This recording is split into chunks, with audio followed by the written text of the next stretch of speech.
চাকরি দেবো, ঘর দেবো, স্কুল দেবো, কলেজ দেবো, হাসপাতাল করে দেবো, রাস্তা করে দেবো, সব করে দেবো, বাড়ি করে দেবো।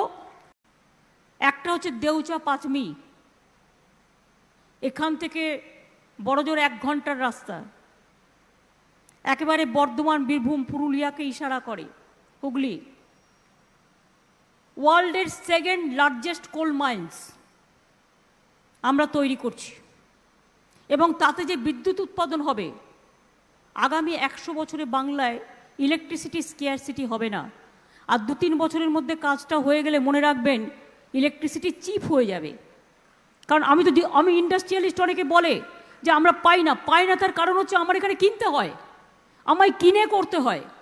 আমি নিজে যেদিন তৈরি করতে পারবো সেদিন আমি অনেক সুবিধেই দিতে পারবো। প্ল্যানিংটা তো তৈরি করতে হয়, উইদাউট প্ল্যানিং কিছু হয় না। সুতরাং Deucha Pachami we are ready. First ফেজের যে জমিটা সেটা অলরেডি গভর্নমেন্টের কাছেই আছে, আর সেকেন্ড ফেজ যেটা করবে তার সমস্ত রিহ্যাবিলিটেশন প্যাকেজ তৈরি করা হয়েছে, কোনো অসুবিধে নেই। দেউচা পাঁচমি। এবার শুনে রাখুন তাজপুর পোর্ট। তাজপুর পোর্ট আমরা অলরেডি ইউআই করেছি, তাই তো? হয়ে যাবে খুব সম্ভব, খুব তাড়াতাড়ি, আর ওয়েট করতে হবে না। এটা সেন্ট্রালের জন্য আমাদের ওয়েট করতে হয়েছিল এতদিন। তৃতীয়ত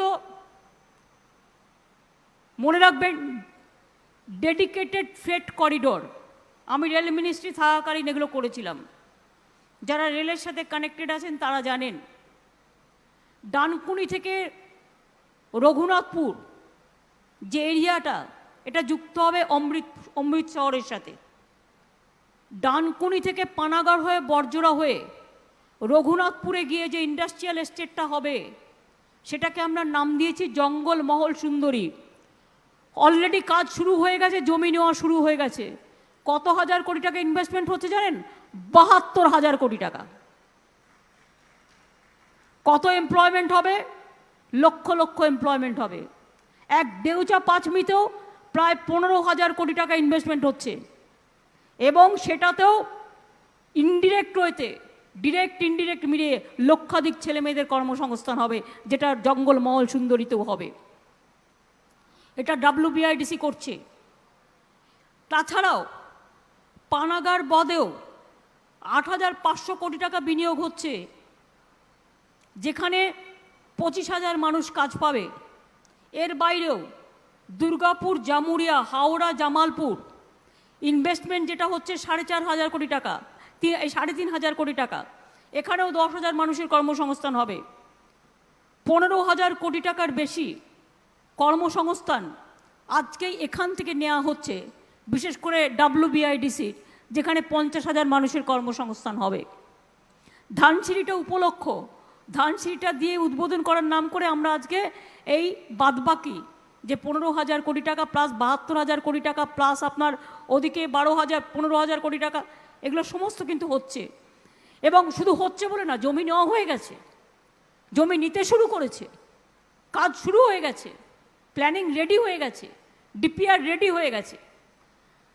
আমাদের সরকার বিশেষ করে ইন্ডাস্ট্রির পাশে থাকবে, এবং তাই ইন্ডাস্ট্রিকে প্রমোট করার জন্য আমরা দুটো নতুন পলিসি আজকে বলছি। আমি বলেছি now my target is industrial investment.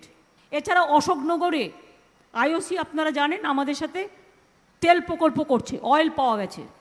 আরও একটা জায়গায় বাংলায় অয়েল পাওয়া গেছে, সেটা আমি এক্ষুনি বলছি না, রিসার্চের কাজ চলছে। ফলে এই যে অয়েল পাওয়া গেল, এটা দিয়ে হলদিয়া পাইপে করে তেল কত জায়গায় যেতে পারে, এগুলো কিন্তু বড় কাজ। এবং এছাড়াও আমি মনে করি আরও অনেক শিল্প আছে, যা যা সমস্যা আছে তা দ্রুত আমরা সমাধান করব। আমরা উৎকর্ষ বাংলা ইতিমধ্যে তৈরি করেছি, প্রায় 6 লক্ষ ছেলে মেয়েকে কর্মসংস্থানের জন্য তৈরি করা হয়েছে ট্রেনিং দিয়ে, স্কিল ট্রেনিং। স্কিল বাংলায় চিপ, এবং স্কিল হচ্ছে খুব ভালো ছেলেমেয়েরা, ভেরি গুড স্কিল পাওয়ার আমাদের ছেলে মেয়েদের। তার মধ্যেও প্রায় 25,000 ছেলে মেয়েকে আই থিঙ্ক 1-1.5 বছরের মধ্যেই স্কিল ট্রেনিং করে কাজ দিয়ে দেওয়ার ব্যবস্থাও হয়েছে। ইন্ডাস্ট্রির ডিম্যান্ড অনুযায়ী কিন্তু এটা আমরা স্কিল ট্রেনিং দিচ্ছি এবং ইউনাইটেড নেশনসের WSIS পুরস্কারও আমাদের উৎকর্ষ বাংলা পেয়েছে। তাই আগামী দিনে আমি মনে করি ইন্ডাস্ট্রির মাধ্যমে লক্ষ লক্ষ ছেলেমেয়েরা অনেক কর্মসংস্থানও যেমন আমরা করতে পারবো, তেমনি রাজ্য জুড়ে কর্মসংস্থানের আর ইন্ডাস্ট্রিয়াল ইনভেস্টমেন্টের পঞ্চপ্রদীপও আমরা জ্বালাতে পারবো সমস্ত দিক থেকে। তাই আমরা যেটা ঠিক করেছি, যা যা সমস্যা আছে তা দ্রুত সমাধান করবার জন্য আমরা একটা হাই পাওয়ার কমিটি তৈরি করেছি। West Bengal industrial promotional board concert সমস্ত ডিপার্টমেন্টকে এতে আমি রেখেছি এবং আমি নিজে আছি। আমি নিয়মিত বসবো, মাসে একবার করে অন্তত আমি বসবো, এবং যদি কারো কোনো সমস্যা থাকে আমরা যেহেতু সব ডিপার্টমেন্টগুলো কোরিলেটেড আছে, বসে আমরা সেগুলোকে সমাধান করব। এবং ইতিমধ্যেই 1 কোটির বেশি কর্মসংস্থান MSMEতে হয়েছে। কারণ আপনারা জানেন বানতলায় যে লেদার কমপ্লেক্সটা হচ্ছে তাতে 5 লক্ষ ছেলেমেয়ের কর্মসংস্থান ইতিমধ্যে 2-3 লাখ হয়েও গেছে।